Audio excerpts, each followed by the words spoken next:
East London Muslims gather to celebrate the holy festival of Eid. Muslim holidays, places of worship and even specialist butcher shops are an established and growing part of Britain's calendar and landscape. My manager, he knows about what is Eid, but he's not Muslim. So he gave all of Muslim guy as a day off to enjoy our day. So that's the big change. However, this follows what has been a tough decade for the country's 2 million plus Muslims.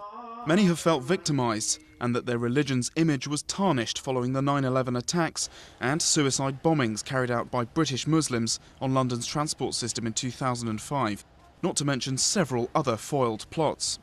Much work, though, has been done in the community to tackle extremism. The Muslim Youth Helpline was set up 10 years ago. Muslim Youth Helpline. They've provided a moderate listening ear to over 30,000 people facing a range of problems, some of which could lead to radical violence. Often terrorism is not completely detached from other issues that young people face. Often they can have mental health problems or they can be vulnerable and they need support from their community. As well as referring troubled young Muslims to health, counselling and social services, the helpline can connect callers with moderate religious scholars who can correct extremist interpretations of Islam. This anti-extremism think tank says many Muslim leaders here are still in a state of denial about the extent and dangers of extremist ideology. Things are, I would say, moving in the right direction. You're starting to see more moderate voices come forward and address the issue.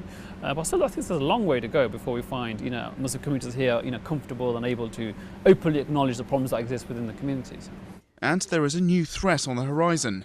Charities like the Muslim Youth Helpline have seen their grants cut as part of the government's austerity drive.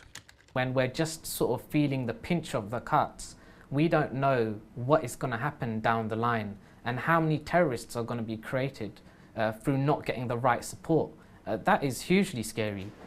A sobering thought as the world marks 10 years since the September 11th attacks.